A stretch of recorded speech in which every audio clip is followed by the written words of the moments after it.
amigos, sejam todos muito bem-vindos ao canal do Rita de Cássia no YouTube. É sempre com muita alegria que nós estamos aqui para mais uma tarefa, mais uma oportunidade de trabalho, de reflexões, de estudos, e sempre iniciamos com uma oração. Senhor Jesus, Mestre querido, Divino amigo de todas as horas, nesse instante elevamos o nosso pensamento a Ti, Senhor, buscando a inspiração para que os nossos estudos sejam profícuos, sejam proveitosos para cada um de nós. Que nós possamos assim estar inspirados nos Teus exemplos de luz e de amor e na doutrina espírita, o Consolador prometido, Mestre, que Tu nos deixaste.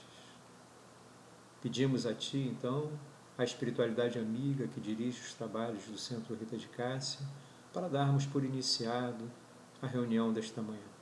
Que assim seja, graças a Deus.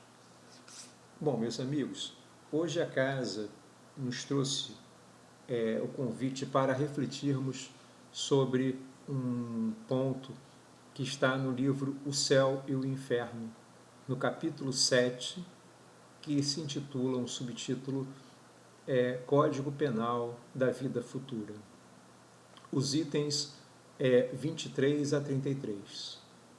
O Céu e o Inferno é uma obra, assim como a Gênese, o Evangelho segundo o Espiritismo e o Livro dos Médiuns, são obras que fazem parte da codificação do Pentateuco, né, constituem o Pentateuco kardeciano a partir do Livro dos Espíritos. O Livro dos Espíritos que foi dividido, né, pedagogicamente por Kardec em 4 partes. Na primeira parte se extrai dali o que é a obra A Gênese. Na segunda parte, que fala da comunicação dos espíritos, Kardec desdobrou esses pensamentos, transformando no Livro dos Médiuns. Na parte terceira das leis morais, Kardec, então, edita o Evangelho segundo o Espiritismo. E na parte 4, que é o que nos interessa na manhã de hoje, né, deu origem ao Céu e Inferno. Kardec, nessa parte 4, trata das esperanças e consolações. O Céu e o Inferno, por assim dizer, é uma obra que vai tratar justamente da vida além túmulo, do que acontece conosco, do que nós podemos esperar, quais seriam as situações e circunstâncias que nós, a partir desses ensinamentos que os Espíritos trouxeram, nós poderíamos já, além, né, de estudarmos efetivamente, o que nós poderíamos fazer para garantir o céu, que seria representando, vamos dizer assim, o que nós temos, né, como alegria, como momentos ditosos, como momentos de felicidade, ou o inferno, que nada mais do que uma situação, né, de inferioridade, de infelicidade, de tristeza, de sofrimento e de dor, que muito se assemelha, como a gente poderia dizer, a situações que são colocadas do ponto de vista estritamente psicológicos, né? Céu e inferno, portanto, não correspondem, como algumas tradições religiosas costumam afirmar, a um local específico, a uma região específica, delimitada, circunscrita no universo. Né? Para a doutrina espírita, o que efetivamente nós temos são situações mentais que revelam o estágio evolutivo do espírito. Essas situações podem ser de maior felicidade, podem ser mais ditosas, portanto, mas podem ser também de infelicidade, né?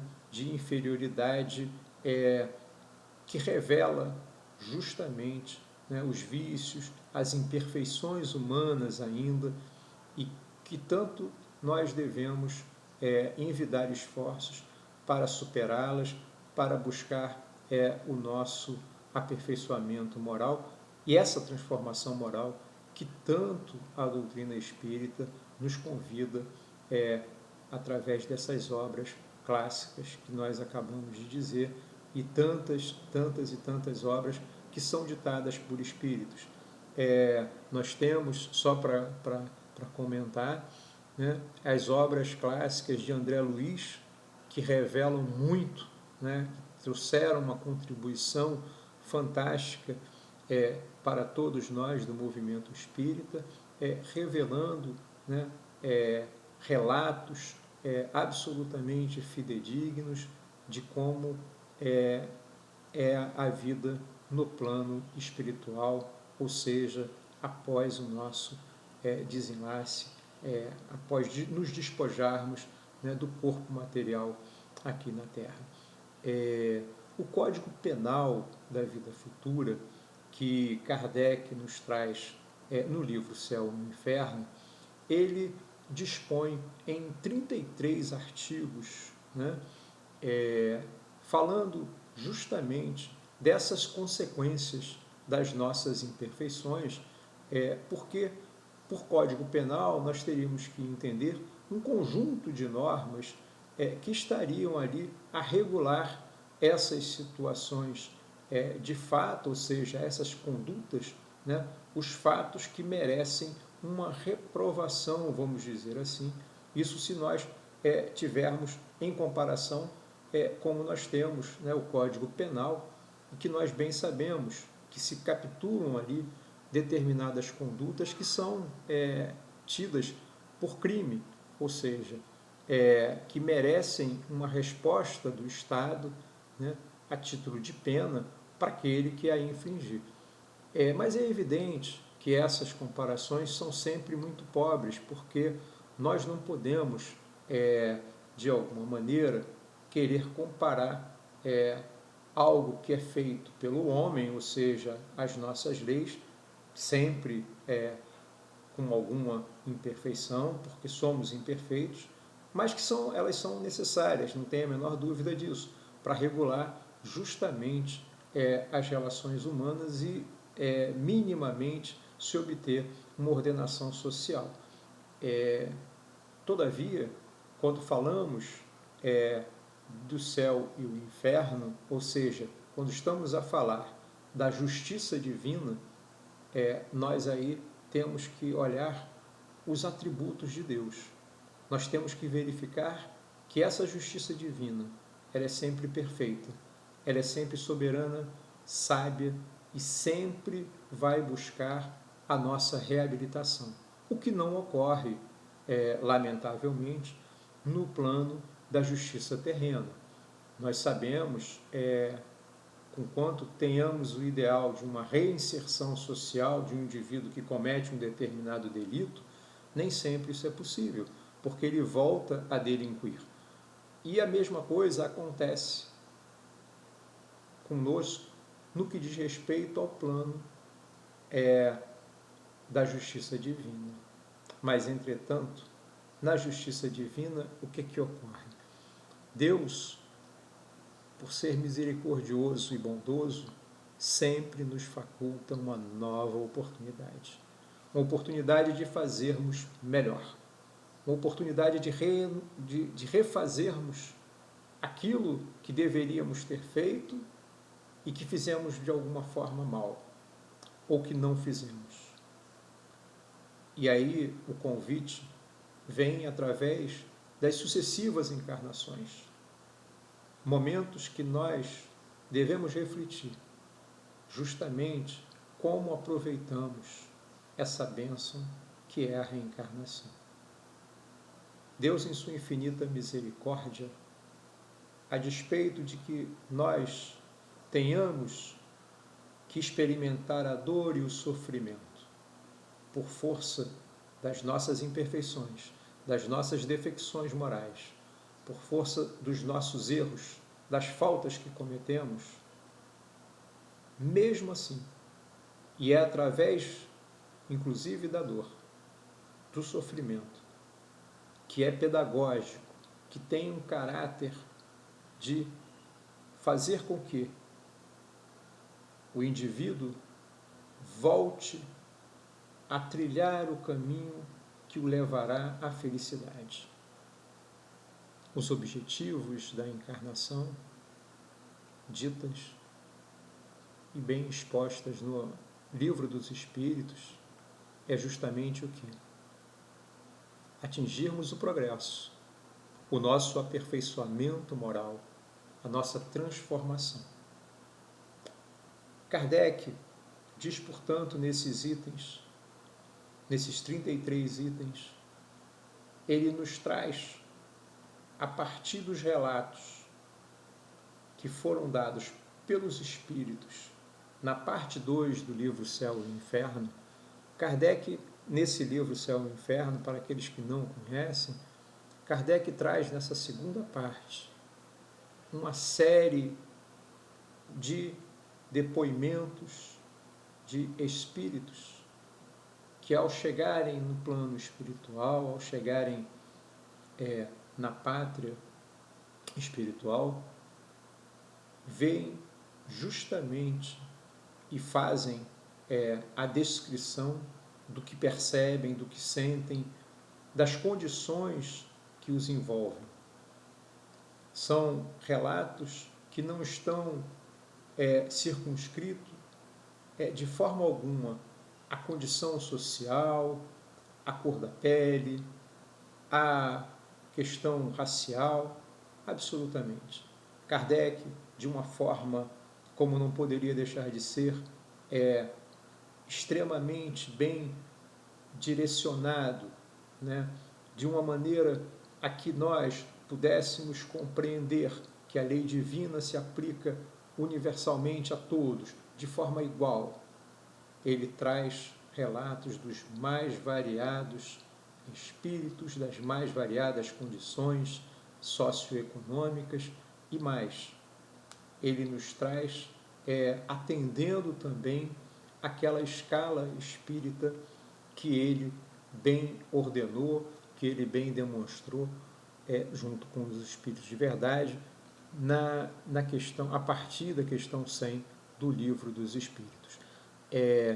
Então uma coletânea de depoimentos que não apenas afirmam a imortalidade da alma, como também trazem ricos ensinamentos das condições que, do outro lado, esses espíritos se encontram.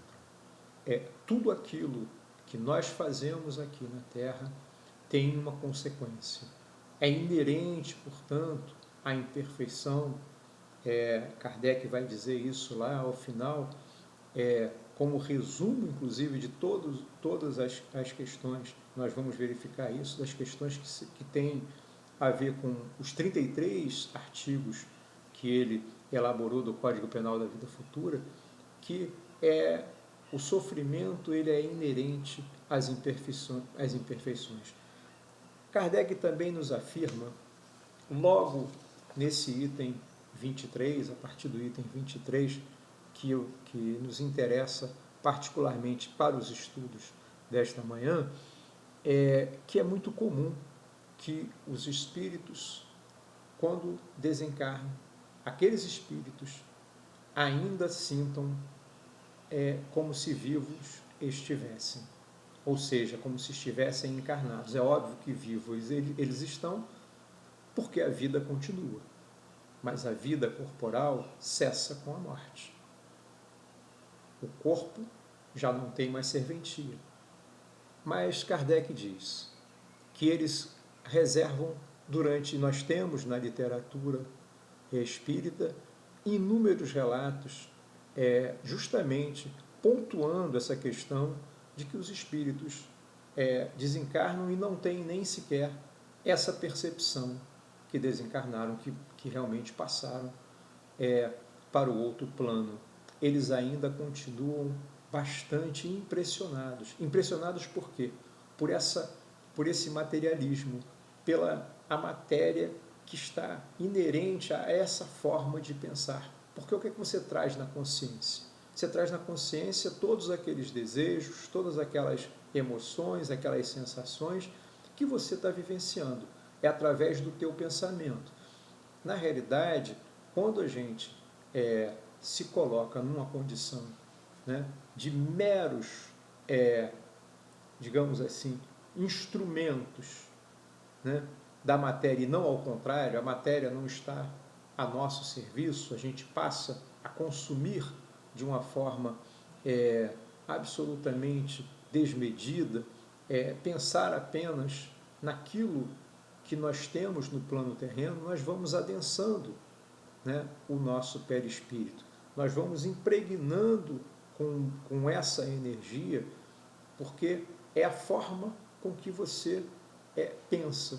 E quando você não consegue se afastar dessas paixões exageradas, desses sentimentos ainda tão viciosos que nos ligam, que dizem respeito ao orgulho, à cólera, à ira, à inveja, todas essas sensações, essas emoções, né, o medo que muitas vezes te paralisa, né, esse processo, ele é um processo que leva você a estar, evidentemente, e justamente quando você vem a desencarnar, você ainda se coloca nessa situação, porque você não é o fato, né, de você desencarnar hoje que logo, imediatamente, né, você vai estar numa situação de tranquilidade, de paz, de consciência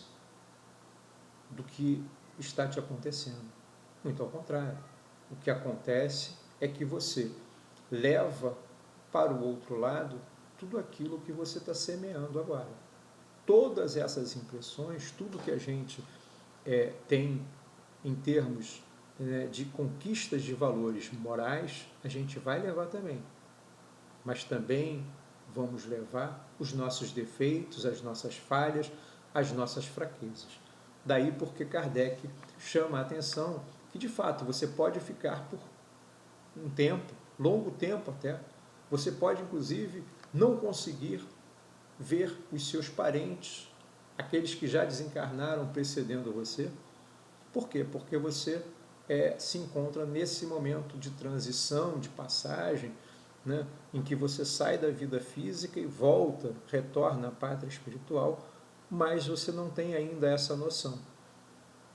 Nós temos, só para exemplificar, embora com alguma noção efetivamente, mas só para que a gente tenha ideia, André Luiz, que nos trouxe essas obras fantásticas, relatando do mundo espiritual, as experiências a partir do mundo espiritual. André Luiz ficou 8 anos numa zona, né, considerada como se fosse um umbral, perturbado que estava, ali ainda, naquele momento ainda, né, até que ele pudesse ter as condições de despertar e de perceber, né, sempre que sua mãe ali estava, seus mentores, mas isso levou a esse período, né, de saída, né, vamos dizer assim, né, de encerramento dessa perturbação, desse estado transitório, demorou cerca de 8 anos, como ele relata na obra dele, no livro clássico Nosso Lar. Mais à frente, Kardec também fala aqui, logo no item 27, ele diz assim: o único meio de evitar ou atenuar as consequências futuras de uma falta está no repará-la, desfazendo-a no presente. Quanto mais nos demorarmos na reparação de uma falta, tanto mais penosas e rigorosas serão no futuro as suas consequências. Vejam, amigos, é nada mais necessário do que nós pensarmos a recomendação de Jesus. Reconcilia-te com teus inimigos enquanto estás a caminho com eles. De fato, essa é uma recomendação que tem em conta não a vida presente, não o momento atual, tão somente, o que já seria de se recomendar, obviamente, porque é muito melhor você ter amigos do que você formar desafetos. Mas é muito importante para a vida do espírito que você consiga, na realidade, dar conta, logo que você despertar o teu entendimento daquela falta cometida. Muitas vezes erramos, muitas vezes desconsideramos que aquela circunstância possa até estar nos atrapalhando. Mas por isso é preciso que nós tenhamos o nosso autoconhecimento e que nós saibamos que não existem faltas, que não existem erros, e aí estamos falando do afastamento das leis divinas. Quando nos afastamos das leis divinas, obviamente nós estamos tangenciando essas leis e, portanto, incidindo em algum erro, em algum equívoco, cometendo, na realidade, direta ou indiretamente, determinados resultados que nós iremos nos responsabilizar por eles, certamente. Por quê? Porque também é da lei divina, o Código Penal da vida futura, descrito por Kardec, também traz esse princípio que nós conhecemos no direito penal como o princípio da individualização da pena. Ou seja, ninguém paga, ninguém vai ter que sofrer consequências de faltas alheias. Significa dizer, então, que todos nós só sofremos na medida daquilo que efetivamente nós demos causa. A justiça divina aí também se impõe de uma forma soberana. Tudo aquilo que nós experienciamos constituem resultado, consequências naturais das nossas imperfeições morais.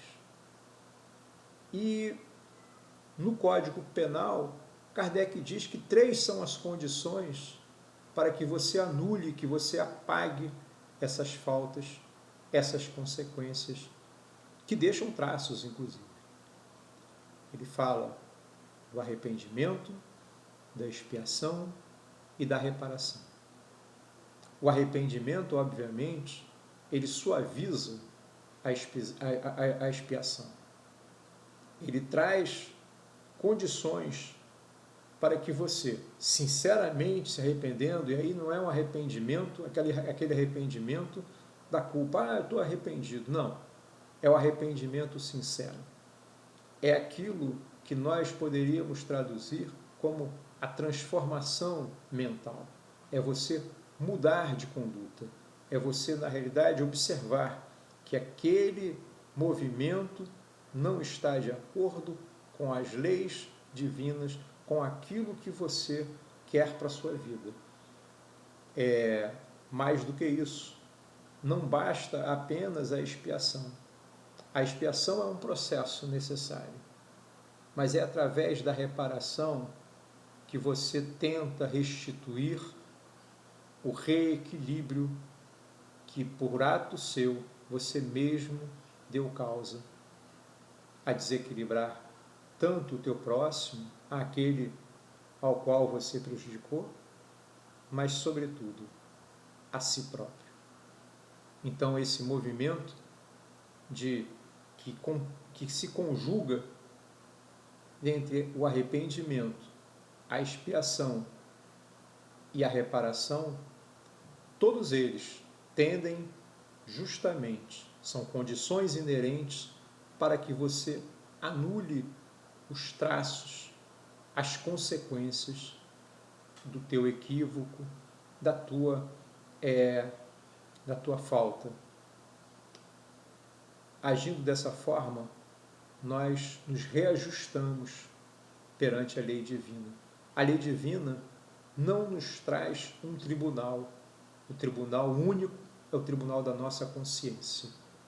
Nós mesmos é que, a partir do exercício do nosso livre-arbítrio, entendido o livre-arbítrio como a capacidade de você agir de acordo com a sua consciência e pautando as suas escolhas dentro das necessidades que você efetivamente tenha, dentro daquilo que você, enquanto espírito imortal, e de acordo, obviamente, com o teu estágio de adiantamento moral, você já tem capacidade de inteligir, de entender, de compreender. Nós não podemos, então, nos esquecer que a doutrina espírita, como ciência de observação, observa os fatos, e Kardec fez isso de forma sempre muito primorosa, como um grande pedagogo que foi, ele trouxe para o céu e o inferno um novo olhar. O olhar que vê uma perspectiva de que o céu ou o inferno são estados de alma. São estados que partem justamente do equilíbrio ou do desequilíbrio, da felicidade e da infelicidade, da harmonia e da desarmonia. Não são antagônicos apenas, mas são estados que partem dentro dessa perspectiva que nós temos de aferir a nossa própria consciência e de saber se estamos mais próximos da nossa felicidade através da harmonia com as leis divinas ou se nós estamos nos afastando delas. A justiça divina não está em criar seres perfeitos, porque se fôssemos perfeitos, e Deus poderia nos ter criado perfeitos, qual mérito teríamos? Como iria ficar a questão da lei de progresso? Como ficaria o nosso livre-arbítrio? Deus tem propósitos claros para nós. Dentre eles, aquele que diz respeito às finalidades que a encarnação e as encarnações sucessivas, as reencarnações, nos possibilitam. De nós interagirmos com o universo, de nós sermos co-criadores, ajudarmos na criação também de tudo aquilo que está à nossa volta, de sermos protagonistas do nosso próprio destino, de arbitrarmos quais os caminhos, melhor dizendo, que nós devemos seguir. As escolhas que fizermos hoje apontarão o resultado que amanhã iremos escolher. É simples assim. Mas ainda sabemos que o exercício, a influência da matéria sobre nós, nos deixa, de alguma maneira, sempre muito presos ainda, e que na espiritualidade, em função mesmo de não termos mais tanto a influência ainda da matéria, nós já poderíamos estar gozando, desfrutando de outros gozos, vamos dizer, de outras situações mais favoráveis ao nosso equilíbrio e mais ainda, que fossem situações que já, de alguma maneira, nos colocassem num patamar de maior compreensão da justiça divina, da soberania que Deus, enquanto nosso Pai Criador, tem quando edita as suas leis. Portanto, quando muitas vezes a dor nos visita, ela nos visita para dizer, aí tem um alerta, aí vai uma advertência. Você está se afastando da harmonia, do equilíbrio, você está se afastando da paz. A questão, no item 29,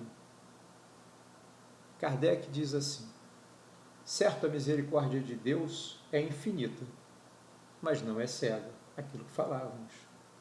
O culpado que ela atinge não fica exonerado, e enquanto não houver satisfeito a justiça, sofre a consequência dos seus erros.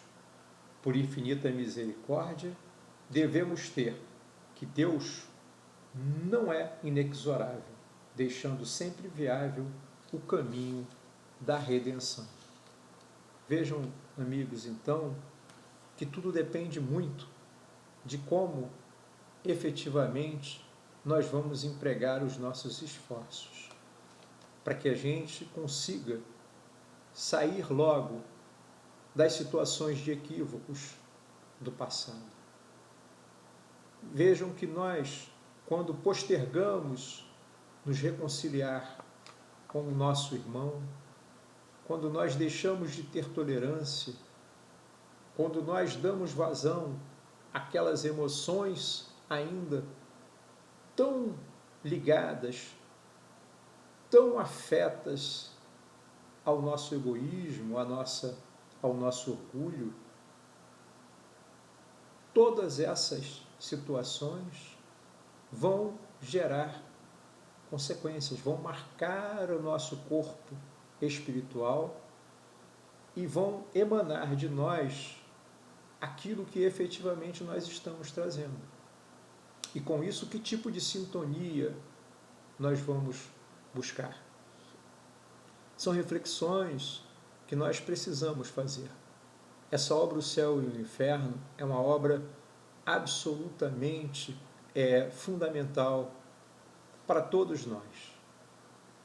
As obras de Kardec, de uma forma geral, mas em particular nós estamos agora tratando aqui do Céu e do Inferno, é importante. Muitas vezes ficamos mais estudando de uma maneira mais detida o Livro dos Espíritos, o Evangelho segundo o Espiritismo, e às vezes não estamos tão atentos a essa obra, que é um verdadeiro manual para como nós, ou o que nós podemos já esperar no plano espiritual.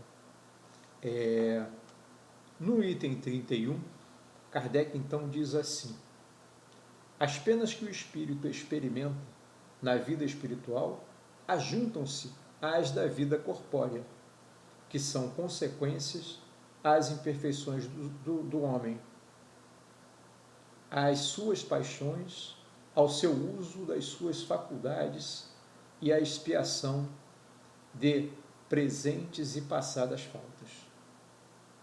É na vida corpórea que o espírito repara o mal de anteriores existências, pondo em prática resoluções tomadas na vida espiritual. Vejam então que está aqui o roteiro para que nós possamos progredir, ele é muito claro. Siga a tua consciência, siga na realidade, e a gente sempre ouve os espíritos dizendo. Muitas vezes, quando a gente ouve ali algo nos dizendo, a nos dizer, vá por esse caminho e você segue o outro caminho, é justamente que nós estamos, é a voz da nossa consciência, que nós, quando encarnamos, nós, de alguma maneira, temos ali um véu que é justamente pelo corpo físico, como Kardec bem nos ensina aqui.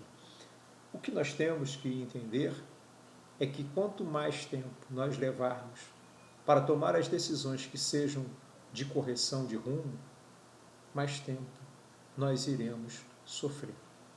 Mas não existem penas irremissíveis, e isso é muito importante que a gente diga, porque foi definitivamente uma nova perspectiva que a doutrina espírita descortinou.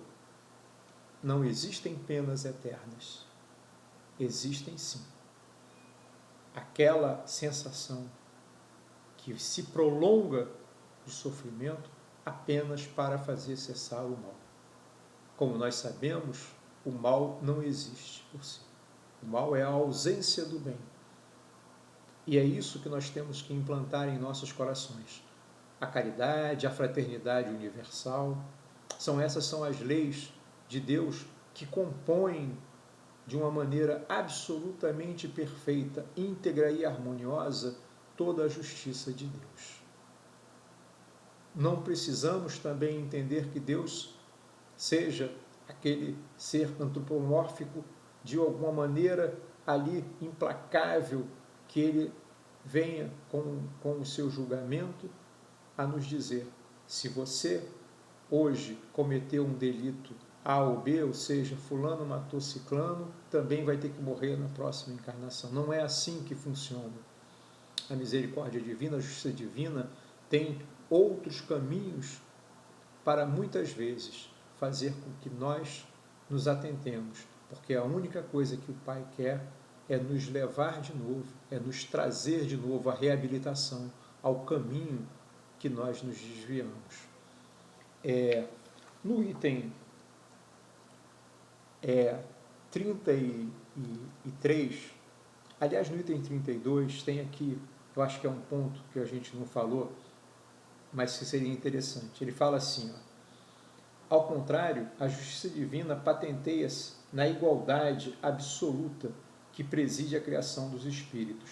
Todos têm o mesmo ponto de partida e nenhum se distingue em sua formação, por melhor aquinhoado, nenhum cuja marcha progressiva se facilite por exceção. Os que chegam ao fim têm passado, como quaisquer outros, pelas fases de inferioridade e as respectivas provas. Isto posto, nada mais justo que a liberdade de ação a cada qual concedida. O caminho da felicidade a todos se abre amplo, como a todos as mesmas condições para atingir. A lei gravada em todas as consciências, a todos é ensinada.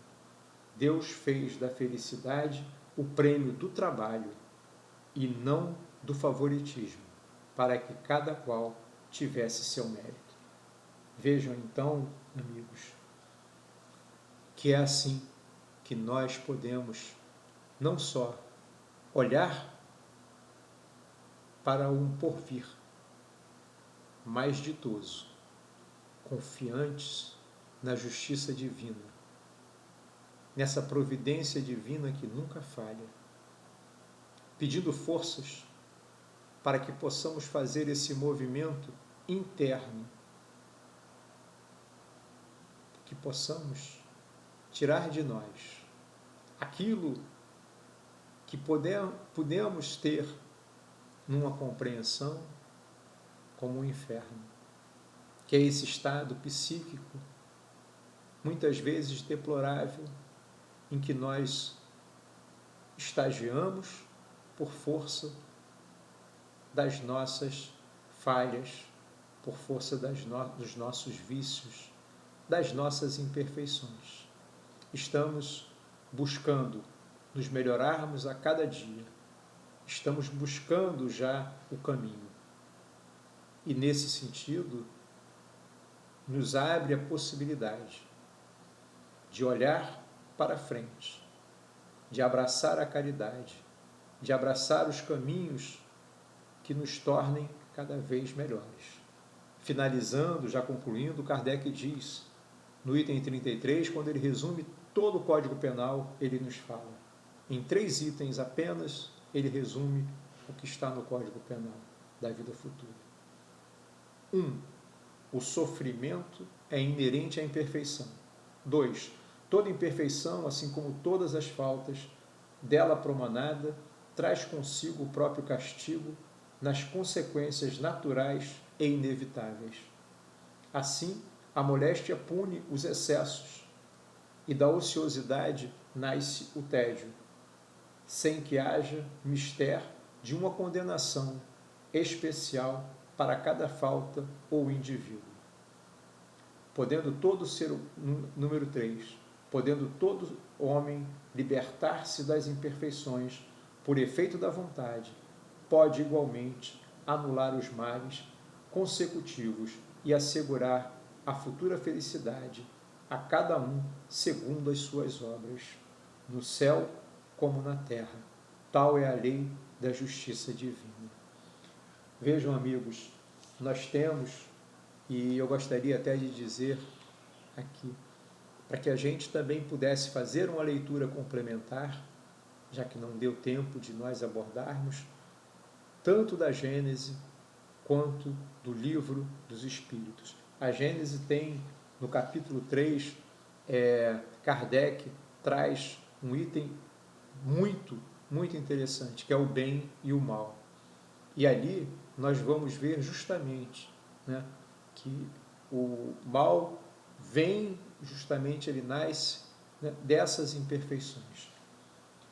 No Livro dos Espíritos, lá na quarta parte do Livro dos Espíritos, nós temos todas as questões voltadas para essa temática que nós aqui estamos, sejam dos gozos terrestres, como daqueles das penas futuras, dos gozos futuros, e que nós vamos, de alguma maneira, compreendendo a cada instante a missão, aquilo que viemos aqui, o propósito da nossa existência, que é o nosso aperfeiçoamento, que é a nossa transformação íntima. Encerrando com o apóstolo Paulo, quando na questão 1009 do Livro dos Espíritos, ele diz: quem é com efeito o culpado? O culpado é aquele que, por um desvio, por um falso movimento da alma, se afasta do objetivo da criação, que consiste no culto harmonioso do belo, do bem, idealizados pelo arquétipo humano, pelo homem Deus, por Jesus Cristo. Vejam, então, que belíssima definição do apóstolo Paulo. Que nós possamos, então, entender que tudo na vida traz uma consequência a partir da nossa vontade, a partir das nossas escolhas. Que nós possamos fazer um esforço para entendermos que o céu e o inferno, como a doutrina espírita bem explica, não se trata de uma região, se trata de um estado de alma. Que nós possamos melhorar o nosso estado a partir do movimento que nos leva ao amor, à caridade, que é o amor em movimento, como nós sempre dizemos. Então, que nós, nesse instante, sabendo que a vida após a morte será tudo aquilo que nessa existência nós já pudermos fazer para nos melhorar, ou seja, tudo aquilo que nós estamos levando é justamente o que aqui, nesse instante, estamos a semear, estamos a plantar. Que Jesus possa nos amparar. Vamos então, meus amigos, seguir em frente, confiantes, porque essa é uma proposta de esperança no porvir, de esperança numa vida futura de mais amor, uma vida plena, uma vida de harmonia. Senhor Jesus, querido e amado Mestre, te agradecemos por todas as bênçãos que recebemos, pelo estudo desta manhã. Te agradecemos pela equipe espiritual que conosco esteve, nos intuindo e fazendo com que nós pudéssemos aqui expor essas ideias, na certeza de que estamos no caminho do bem, de que estamos no caminho de uma vida futura mais próxima da nossa felicidade. Te agradecemos, Jesus, e queremos agradecer a Maria de Nazaré, Mãe Santíssima, Rita de Cássia e a toda a equipe espiritual, dirigente dos trabalhos do nosso Rita. Que nós possamos assim dar por encerrado a nossa reunião de hoje. Graças a Deus. Muito obrigado, meus amigos, e até uma próxima vez.